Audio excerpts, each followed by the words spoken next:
High above downtown Saint Paul stands one of its most recognizable buildings. The Cathedral of Saint Paul has watched over the city for more than a century. Whether you're religious or not, it's difficult not to admire what generations of craftsmen accomplished here.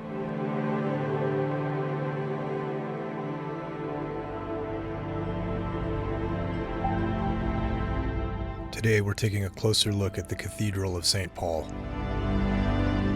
When Archbishop John Ireland envisioned a new cathedral for the growing city, he wanted something that would become a symbol of Saint Paul itself.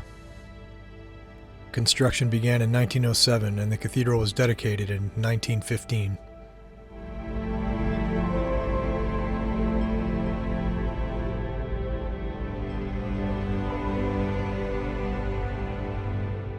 It was designed by Emmanuel Louis Masqueret, who also served as the chief architect for the 1904 World's Fair in St. Louis. His Beaux Arts style emphasized balance, grandeur, and classical proportions, qualities that are evident everywhere you look. Sadly, Masqueret died before the cathedral was fully completed, but his vision lives on.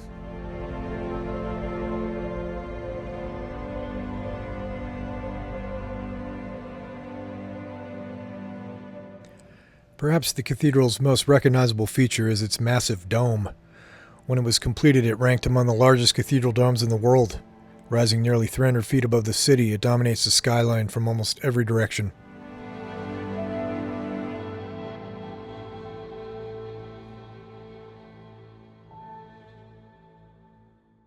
For many decades, Minnesotans remember the dome with its distinctive green color, created naturally as the copper oxidized over time. During a major restoration, the aging copper was replaced, returning the dome to its darker appearance.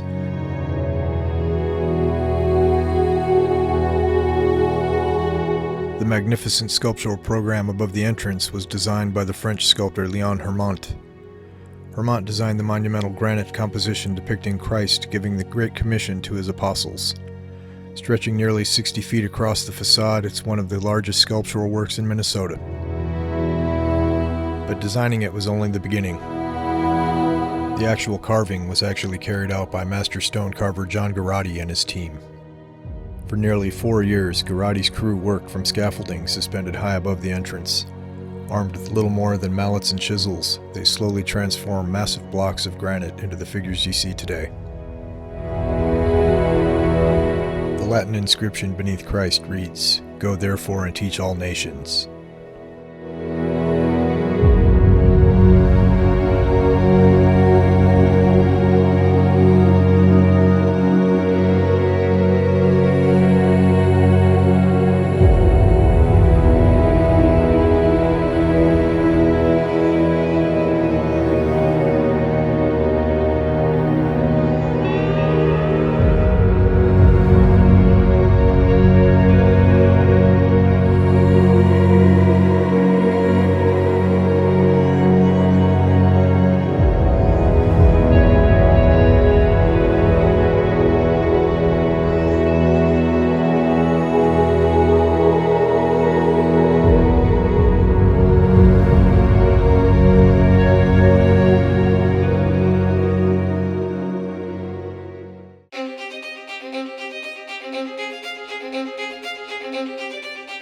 Step inside and the atmosphere changes immediately.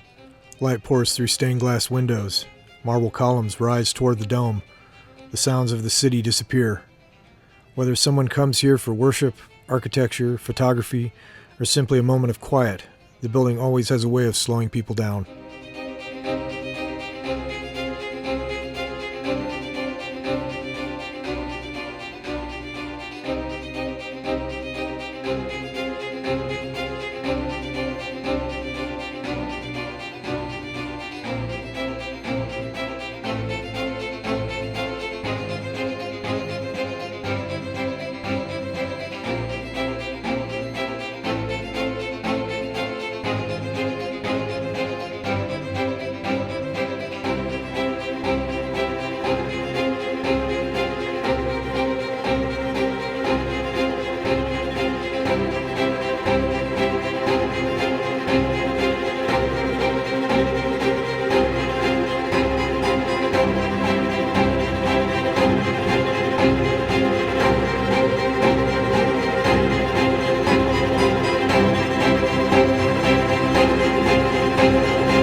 look toward the Minnesota State Capitol, creating a visual conversation between two monumental buildings that represent different parts of public life: government on one hill, faith on another.